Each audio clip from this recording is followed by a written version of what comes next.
போதைப்பொருள் கடத்தல் வழக்கில் ஜாஃபர் சாதிக்கின் கூட்டாளி சதா என்பவரை கைது செய்திருக்கிறது.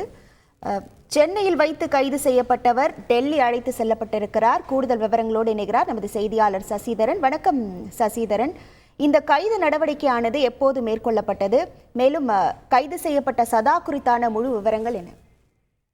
ஜாஃபர் சாதிக்கின் கூட்டாளியான சதா என்பவரை சென்னையில் வைத்து டெல்லி என்சிபி அதிகாரிகள் கைது செய்திருக்கிறார்கள். குறிப்பாக போதைப் பொருட்கள் கடத்தலுக்கு முக்கியமாக இவர்தான் உறுதுணையாக இருந்ததாக கூறப்படுகிறது.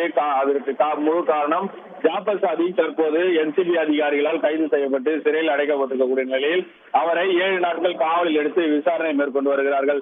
விசாரணையில் அவருக்கு யாரெல்லாம் உதவி செய்தார்கள், இவர் யாரெல்லாம் உடன் தொடர்பு வைத்திருந்தார், தொழில் செய்து கொண்டிருந்தார் என்பது குறித்து தீவிர விசாரணை மேற்கொண்டு வரும் நிலையில் இவர் ஏற்கனவே திரைத்துறை பிரபலங்கள் மற்றும் இந்தியா மட்டுமல்லாமல் பல்வேறு வெளிநாடுகளுக்கும் இவர் போதைப் பொருள் கடத்தப்பட்டதாக கூறப்பட்ட நிலையில் அந்த நாடுகளுக்கு இவர் யாரெல்லாம் தொடர்பில் உள்ளார் என்பது குறித்தும் அதிகாரிகள் அவரிடம் விசாரணையை மேற்கொண்டு வருகிறார்கள்.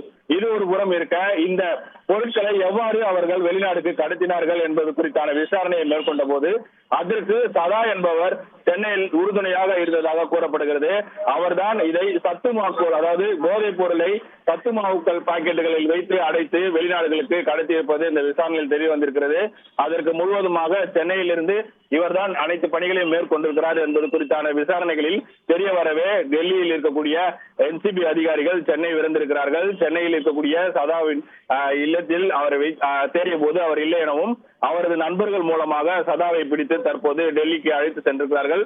சதாவிடம் முழுமையான விசாரணைகளை மேற்கொண்ட பின்னர் தான் இந்த சத்துமாவுக்கள் மூலம் வெளிநாடுகளுக்கு போதைப் பொருட்கள் கடத்தப்பட்டதில் யாருக்கெல்லாம் தொடர்பு இருக்கிறது என்பது குறித்து தெரிய வரும். தொடர்ந்து ஜாஃபர் சாதிக் இதற்கு யாரெல்லாம் தொடர்பு உள்ளது என்பது குறித்து ஒவ்வொரு நாளும் விசாரணை தெரிவித்துக் கொண்டு வருவதால் அடுத்தடுத்து நடவடிக்கைகள், கைது நடவடிக்கைகள் தொடரும் என எதிர்பார்க்கப்படுகிறது.